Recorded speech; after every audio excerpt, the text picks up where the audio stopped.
നമ്മൾ ജസ്റ്റ് ഒന്ന് ഇഞ്ചുറി സംഭവിക്കുമ്പോൾ അല്ലെങ്കിൽ എവിടെയും തട്ടി വീഴുമ്പോൾ ഒക്കെ നമ്മൾ ആ ഒരു എഫക്റ്റഡ് ഏരിയയിൽ ഒരു നീലിച്ച കളർ ഉണ്ടാവുന്നു.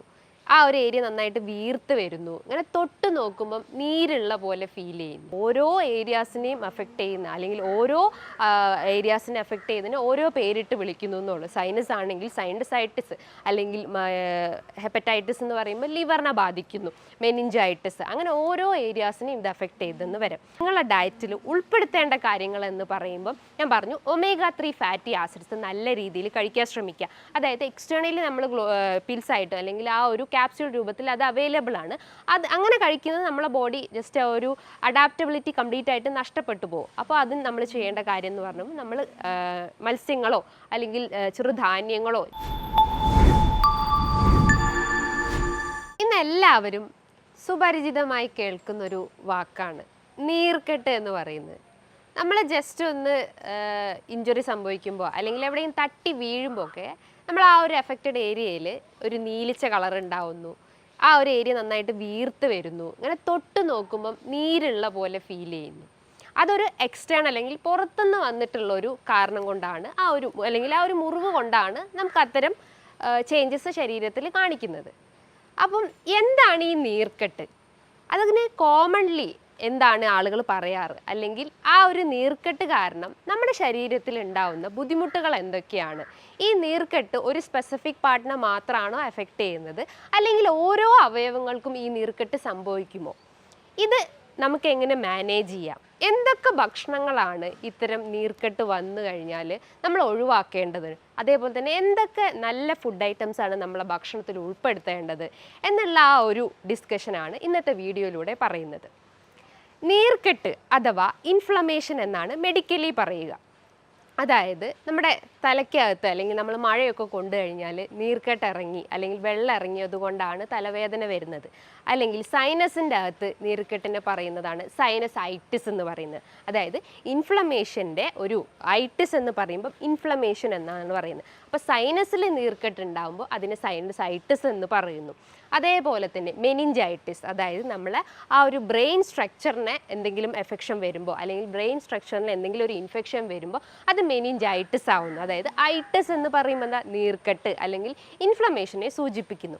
അതേപോലെ തന്നെ നമ്മൾ ഓരോ അവയവങ്ങൾക്കും ഇത്തരം നീർക്കെട്ട് സംഭവിക്കാം. അതിലൊന്നാണ് ഫാറ്റി ലിവർ. അതായത് ഒരു 98% അതിൻ്റെ ഒരു റീസൺസ് എന്ന് പറയുമ്പം നമ്മുടെ ഈ ഒരു റോങ് ലൈഫ് സ്റ്റൈലാണ്. റിമൈനിങ് ഒരു 10% അല്ലെങ്കിൽ ഒരു 2% മാത്രമേ അതിനൊരു ആൽക്കഹോളിക് കോസ് വരുന്നുള്ളൂ. അതിനെയാണ് ഈ ഫാറ്റി ലിവർ എന്ന കണ്ടീഷൻ. അതായത് ഒരു ഗ്രേഡ് 4 എത്തിക്കഴിഞ്ഞാൽ എന്താണ്, അതൊരു സിറോസിസ് സ്റ്റേജിലോട്ട് പോയി. അതായത് ലിവർ കംപ്ലീറ്റ് ആയിട്ട് ഷ്രിങ്ക് ചെയ്ത് പോകുന്നു, അതിന് ഫംഗ്ഷൻ കംപ്ലീറ്റ് ആയിട്ട് നടക്കാൻ പറ്റാത്തൊരവസ്ഥ ഉണ്ടാകുന്നു. അതിനെയാണ് നമ്മൾ മെഡിക്കലി അല്ലെങ്കിൽ സിറോസിസ് എന്ന് പറയുന്നത്. അതാണ് നമ്മൾ ഇൻഫ്ലമേഷൻ അല്ലെങ്കിൽ നീർക്കെട്ട് എന്ന് പറയുന്നത്. അങ്ങനെ ഓരോ അവയവത്തിനെയും ഈ ഒരു നീർക്കെട്ട് ബാധിച്ചെന്ന് വരാം.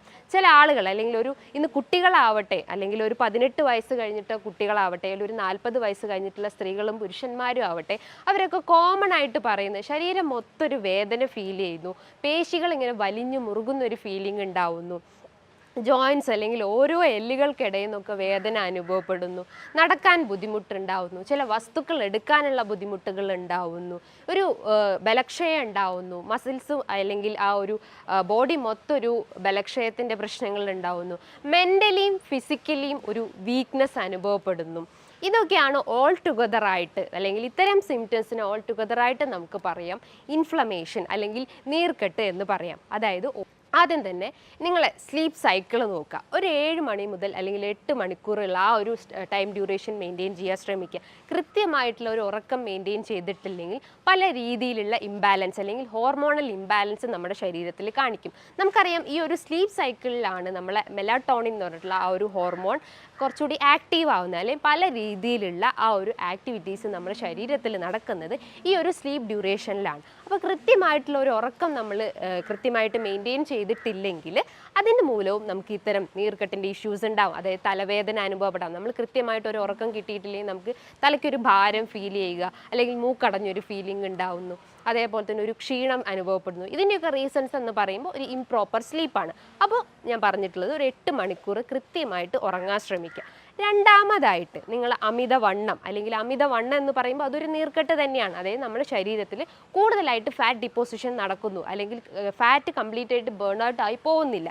അപ്പോൾ അമിതവണ്ണമുള്ള ആളുകളാണെങ്കിൽ നല്ല രീതിയിൽ ഒരു വ്യായാമം ചെയ്യുക, അതായത് ശരീരം നന്നായിട്ട് വേർക്കുന്ന രീതിയിലുള്ള വ്യായാമങ്ങൾ ചെയ്യുക. അതായത് കാർഡിയാക് എക്സസൈസ് ചെയ്യാം, അതേപോലെ തന്നെ എയറോബിക് എക്സസൈസ് ചെയ്യാം, ചെറിയ രീതിയിലുള്ള വസ്തുക്കൾ അല്ലെങ്കിൽ വെയ്റ്റ് ലിഫ്റ്റിംഗ് എക്സസൈസ് ഒക്കെ ചെയ്യാം. ഡിസ്കിൻ്റെ പ്രശ്നങ്ങളൊക്കെ ഉള്ള ആളുകളാണെങ്കിൽ, അല്ലെങ്കിൽ നടുവിന് എന്തെങ്കിലും കംപ്ലയിൻസ് ഉള്ള ആളുകളാണെങ്കിൽ ഒരു ലൈറ്റ് ആയിട്ടുള്ള അല്ലെങ്കിൽ മോഡറേറ്റ് ആയിട്ടുള്ള എക്സസൈസ് ഫോളോ ചെയ്യാൻ ശ്രമിക്കാം. മറ്റൊരു തേർഡ് പാർട്ട് എന്ന് പറയുമ്പോൾ ഭക്ഷണമാണ് നമ്മൾ മെയിനായിട്ട് ശ്രദ്ധിക്കേണ്ടത്. അതായത് ഡയറ്ററി മോഡിഫിക്കേഷൻസ് ആണ്. ഡയറ്ററി മോഡിഫിക്കേഷൻസ് എന്ന് പറയുമ്പോൾ ഇന്ന് ഭൂരിഭാഗം ആളുകളും ഒരു ഫാസ്റ്റ് ഫുഡിനെ ഡിപ്പെൻഡ് ചെയ്യുന്നതാണ്, അല്ലെങ്കിൽ ജങ്ക് ഫുഡിനെയൊക്കെ കൂടുതലായിട്ടും ഡിപ്പെൻഡ് ചെയ്യുന്നത്. നമ്മൾ ആ ഒരു ഹോംലി ഫുഡ് കംപ്ലീറ്റ് ആയിട്ട് അവോയ്ഡ് ചെയ്തിട്ട് ഇത്തരം സ്പൈസി ഏറിയിട്ടുള്ളത് അല്ലെങ്കിൽ കൂടുതൽ സ്വീറ്റ്നസ് ആഡ് ചെയ്തിട്ടുള്ള ഭക്ഷണങ്ങളാണ് നമ്മൾ കൂടുതലായിട്ടും കഴിക്കുന്നത്. ആ ഒരു ശീലം ഉണ്ടെങ്കിൽ അത് കംപ്ലീറ്റ് ആയിട്ട് നമ്മളെ ലൈഫിൽ നിന്ന് കട്ട് ചെയ്ത് കഴിഞ്ഞാൽ ഇത്തരം കോംപ്ലിക്കേഷൻസ് വരുന്നത് നമുക്ക് ആദ്യം തന്നെ പ്രിവെൻറ്റ് ചെയ്യാൻ പറ്റുന്നതാണ്. അപ്പോൾ എന്തൊക്കെയാണ് നമ്മൾ ഒഴിവാക്കേണ്ട ആ ഒരു ഹൈ കലോറി ഭക്ഷണങ്ങൾ എന്ന് പറയുമ്പോൾ, അതായത് കാർബ്സ് അടങ്ങിയിട്ടുള്ള ഭക്ഷണങ്ങൾ, അതായത് നമ്മൾ വീട്ടിൽ തന്നെ കുക്ക് ചെയ്യുന്ന ഇത്തരം വൈറ്റ് റൈസ്, അതിൻ്റെ അകത്ത് കലോറീൻ്റെ അളവ് വളരെ കൂടുതലാണ്, അതേപോലെ തന്നെ ഗ്ലൈസീമിക് ഇൻഡെക്സും വളരെ കൂടുതലാണ്. അതുമൂലം നമുക്ക് ഇത്തരം പ്രമേഹത്തിൻ്റെ പ്രശ്നങ്ങൾ ഉണ്ടാവുന്നു, അതേപോലെ തന്നെ ഫാറ്റി ലിവറിൻ്റെ ഇഷ്യൂസ് ഉണ്ടാവുന്നു, അതേപോലെ സ്ത്രീകളിൽ PCOD പ്രശ്നങ്ങൾ, ഫൈബ്രോയിഡിൻ്റെ ഇഷ്യൂസൊക്കെ സ്റ്റാർട്ട് ചെയ്യുന്നതാണ്. അപ്പോൾ നമ്മൾ കാർബ്സിൻ്റെ അളവ് കംപ്ലീറ്റ് ആയിട്ട് അവോയ്ഡ് ചെയ്യാൻ ശ്രമിക്കുക. കാർബ്സ് എടുക്കുകയാണെങ്കിൽ തന്നെ നിങ്ങൾ ആ ഒരു refined forms of carbs complete ആയിട്ട് അവോയ്ഡ് ചെയ്തിട്ട് ഒരു അൺറിഫൈൻഡ് ഫോംസ് ഓഫ് കാർബ്സിനെ എടുക്കാൻ ശ്രമിക്കുക. അൺറിഫൈൻഡ് എന്ന് പറയുമ്പോൾ നമ്മൾ ആ ഒരു ഇൻഗ്രീഡിയൻസ് കംപ്ലീറ്റ് ആയിട്ട് അരിച്ച് കളയാത്തത്, അതായത് ബ്രൗൺ റൈസോ അതേപോലെ തന്നെ റാഗി, അതേപോലെ തന്നെ മുത്താറി, ഇത്തരം ഹോൾ ഗ്രെയിൻ വീറ്റ്സ് കംപ്ലീറ്റ് ആയിട്ട് നിങ്ങളുടെ ഭക്ഷണത്തിൽ ഉൾപ്പെടുത്താൻ ശ്രമിക്കുക. അതേപോലെ നിങ്ങൾ കൂടുതലായിട്ടും ഓയിൽസ് ഒക്കെ യൂസ് ചെയ്യുന്ന ആളുകളാണ്, അതായത് പല കുക്കിംഗ് ഐറ്റംസിനായാലും നമ്മൾ ഡെയിലി ഓയിൽ ഐറ്റംസ് ഒക്കെ യൂസ് ചെയ്യുന്നതാണ്.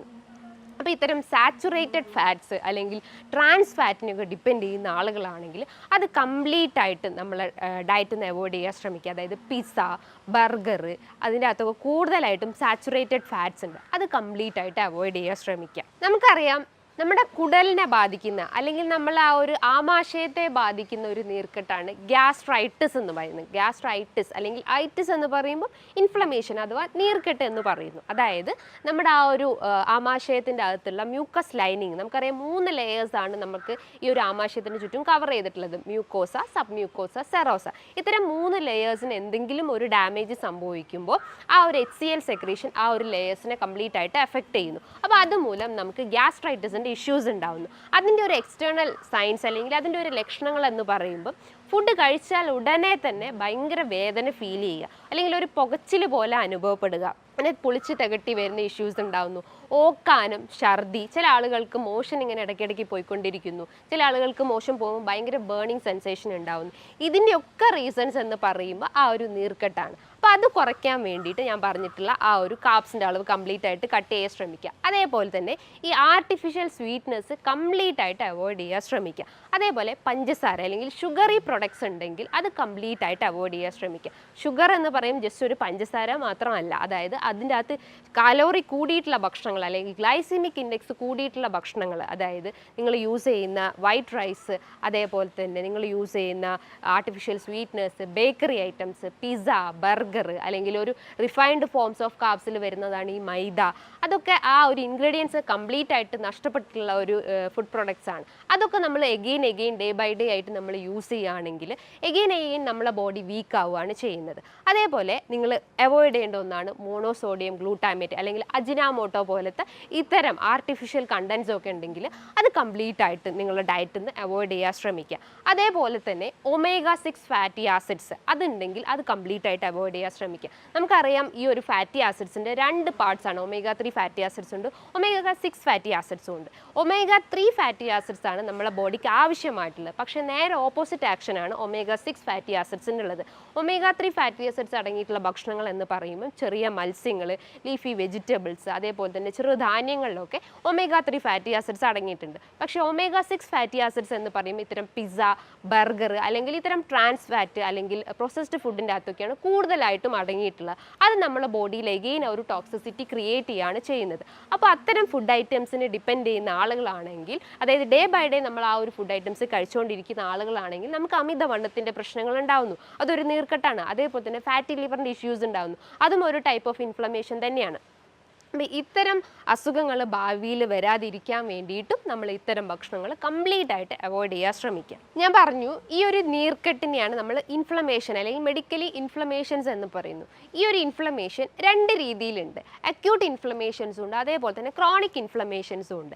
അക്യൂട്ട് ഇൻഫ്ലമേഷൻ എന്ന് പറയുമ്പോൾ എന്താ, അക്യൂട്ട് എന്ന ആ ഒരു വാക്കിൻ്റെ മീനിങ് എന്ന് പറയുമ്പോൾ കുറച്ച് കാലയളവ് അല്ലെങ്കിൽ ഒരു 6 മന്തിൻ്റെ ഉള്ളിൽ വരുന്ന ആ ഒരു കണ്ടീഷനെയാണ് നമ്മൾ അക്യൂട്ട് ഇൻഫ്ലമേഷൻസ് എന്ന് പറയുന്നത്. ഒരു 6 മാസം കൂടുതലായിട്ടും നമ്മുടെ ശരീരത്തിൽ ഈ ഒരു നീർക്കെട്ട് എക്സിസ്റ്റ് ചെയ്യുകയാണെങ്കിൽ അതിനൊരു ക്രോണിക് ഇൻഫ്ലമേഷൻ സ്റ്റേജിലോട്ട് പോയിട്ടുണ്ടെന്ന് മനസ്സിലാക്കാം. അതാണ് കിഡ്നി ഫെയിലിയർ, അതേപോലെ തന്നെ ഫാറ്റി ലിവർ പ്രശ്നങ്ങൾ, അതേപോലെ മറ്റുള്ള ഗ്യാസ്ട്രൈറ്റിസ് ഇഷ്യൂസൊക്കെ ആണെങ്കിൽ അതൊരു ക്രോണിക് സ്റ്റേജിലോട്ട് പോയിട്ടുണ്ടെന്ന് മനസ്സിലാക്കാം. അപ്പോൾ നമ്മൾ ശ്രദ്ധിക്കേണ്ട കാര്യങ്ങൾ എന്ന് പറയുമ്പം ഏറ്റവും ശ്രദ്ധിക്കേണ്ടത് നമ്മുടെ ഡയറ്റാണ്. ഡയറ്റിൽ ഈ പറഞ്ഞിട്ടുള്ള കാര്യങ്ങൾ കംപ്ലീറ്റ് ആയിട്ട് ശ്രദ്ധിക്കുക. അതേപോലെ നിങ്ങളുടെ ഡയറ്റിൽ ഉൾപ്പെടുത്തേണ്ട കാര്യങ്ങൾ എന്ന് പറയുമ്പം ഞാൻ പറഞ്ഞു, omega-3 ഫാറ്റി ആസിഡ്സ് നല്ല രീതിയിൽ കഴിക്കാൻ ശ്രമിക്കുക. അതായത് എക്സ്റ്റേണലി നമ്മൾ പിൽസ് ആയിട്ട് അല്ലെങ്കിൽ ആ ഒരു ക്യാപ്സ്യൂൾ രൂപത്തിൽ അത് അവൈലബിൾ ആണ്. അത് അങ്ങനെ കഴിക്കുന്നത് നമ്മളെ ബോഡി ജസ്റ്റ് ഒരു അഡാപ്റ്റബിലിറ്റി കംപ്ലീറ്റ് ആയിട്ട് നഷ്ടപ്പെട്ടു പോകും. അപ്പോൾ അത് നമ്മൾ ചെയ്യേണ്ട കാര്യം എന്ന് പറഞ്ഞാൽ നമ്മൾ മത്സ്യങ്ങളോ അല്ലെങ്കിൽ ചെറുധാന്യങ്ങളോ ലീഫി വെജിറ്റബിൾസ് എന്ന് പറയുമ്പം നമ്മളെ മൈൻഡിൽ ആദ്യം ഓടിയെത്തുക എന്താണ്, ഈ ഒരു ചീര അല്ലെങ്കിൽ മുരിങ്ങയില പോലെ തന്നെ, പക്ഷേ പല രീതിയിലുള്ള നല്ല രീതിയിലുള്ള ന്യൂട്രിയൻസ് അടങ്ങിയിട്ടുള്ള ഒരുപാട് ഇല വിഭാഗങ്ങൾ നമ്മളെ ചുറ്റുപാടും ഒക്കെ ഉണ്ട്. അപ്പം നല്ല രീതിയിൽ ലീഫി വെജിറ്റബിൾസ് കഴിക്കാൻ ശ്രമിക്കുക. ചെറിയ മത്സ്യങ്ങൾ കഴിക്കാൻ ശ്രമിക്കുക. അതായത് അയല, മത്തി, നെത്തോലി പോലത്തെ ചെറിയ മത്സ്യങ്ങൾ കഴിക്കാൻ ശ്രമിക്കുക.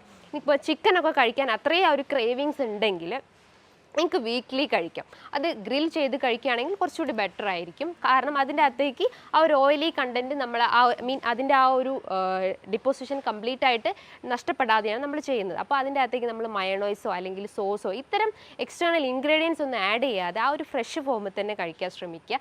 കഴിവതും നമ്മൾ മീറ്റ് ഐറ്റംസ് ആവട്ടെ, ഫിഷ് ഐറ്റംസ് ഒക്കെ കഴിക്കുകയാണെങ്കിൽ അതിൻ്റെ ആ ഒരു ഫ്രഷ് ഫോമിൽ അല്ലെങ്കിൽ ആ ഒരു ഫ്രൈ ഫോം ഒഴിവാക്കിയിട്ട് നല്ല രീതിയിൽ ബോയിൽഡ് ചെയ്ത് കഴിക്കാൻ ശ്രമിക്കുക. സാൾട്ടിൻ്റെ അളവ് കംപ്ലീറ്റ് ആയിട്ട് അവോയ്ഡ് ചെയ്യാൻ ശ്രമിക്കുക. അതായത് ഹൈപ്പർ ടെൻഷൻ്റെ പ്രശ്നങ്ങളൊക്കെ ഉള്ള ആളുകളൊക്കെ ആണെങ്കിൽ ഈ ഒരു സാൾട്ടിൻ്റെ ഇൻടേക്ക് കംപ്ലീറ്റ് ആയിട്ട് അവോയ്ഡ് ചെയ്യാൻ ശ്രമിക്കുക. പക്ഷേ തൈറോയിഡിൻ്റെ ഇഷ്യൂസ് ഉള്ള ആളുകളൊക്കെ ആണെങ്കിൽ, ബിക്കോസ് അയോഡിൻ ഡെഫിഷ്യൻസി ഒരു ലീഡിങ് കോസാണ് നമുക്ക് ഈ തൈറോയിഡ് ഇഷ്യൂസ് സ്റ്റാർട്ട് ചെയ്യുന്നത്. അപ്പം ഒരു മിതമായ രീതിയിൽ തൈറോയിഡ് കംപ്ലയിൻസ് ഉള്ള ആളുകളാണെങ്കിൽ സാൾട്ടിൻ്റെ ഇൻടേക്ക് എടുക്കുന്നതുകൊണ്ട് പ്രശ്നങ്ങളൊന്നുമില്ല. അതേപോലെ തന്നെ ഞാൻ പറഞ്ഞിട്ടുള്ള ഒരു വർക്കൗട്ട് എന്ന് പറയുമ്പോൾ കാർഡിയക് എക്സസൈസും അതേപോലെ തന്നെ വെയ്റ്റ് ലിഫ്റ്റിംഗ് എക്സസൈസൊക്കെ ഫോളോ ചെയ്ത് കഴിഞ്ഞാൽ നമ്മുടെ ശരീരത്തിൽ ഇത്തരം ഇൻഫ്ലമേറ്ററി ചേഞ്ചസ് ഉണ്ടെങ്കിൽ അത് കംപ്ലീറ്റ് ആയിട്ട് നമുക്ക് വീട്ടിൽ തന്നെ ഇരുന്ന് ഇത്തരം കാര്യങ്ങൾ ശ്രദ്ധിച്ചു കഴിഞ്ഞാൽ അവോയ്ഡ് ചെയ്യാൻ പറ്റുന്നതാണ്. ഹോമിയോപ്പതി ട്രീറ്റ്മെൻറ്റ്സ് നോക്കുവാണെങ്കിൽ, അതായത് ഇൻഫ്ലമേഷൻ എന്നുള്ള ആ ഒരു മാത്രമല്ല, ഓരോ അസുഖത്തിന് അല്ലെങ്കിൽ ഓരോ ആളുകൾക്ക് ബേസ് ചെയ്തിട്ടാണ് ഹോമിയോപ്പതിയിലെ ട്രീറ്റ്മെൻറ്റ്സ് നോക്കുന്നത്. അതായത് ഇൻഫ്ലമേഷൻസ് എന്ന് പറയുമ്പോൾ ഞാൻ പറയാം, ഗ്യാസ്ട്രൈറ്റിസ് ആവട്ടെ, ഫാറ്റി ലിവർ ആവട്ടെ, അതേപോലെ തന്നെ ഹെപ്പറ്റൈറ്റിസ്, അങ്ങനെ പല രീതിയിലുള്ള ഇൻഫ്ലമേഷൻസ് ഉണ്ട്. അപ്പോൾ ഓരോ കണ്ടീഷൻസ് എങ്കിൽ ഓരോ വ്യക്തിനെ നോക്കിയിട്ടാണ് ഹോമിയോപ്പതിൻ്റെ ഒരു വേ ഓഫ് ട്രീറ്റ്മെൻറ്റ് എന്ന് പറയുന്നത്. ഇനി ഇതുമായി ബന്ധപ്പെട്ട് നിങ്ങൾക്ക് എന്തെങ്കിലും സംശയങ്ങൾ ഉണ്ടെങ്കിൽ താഴെ കാണുന്ന നമ്പറിൽ കോൺടാക്റ്റ് ചെയ്യാവുന്നതാണ്. നല്ലൊരു ഹെൽത്ത് ടോപ്പിക്കുമായി വീണ്ടും കാണാം. Thank you.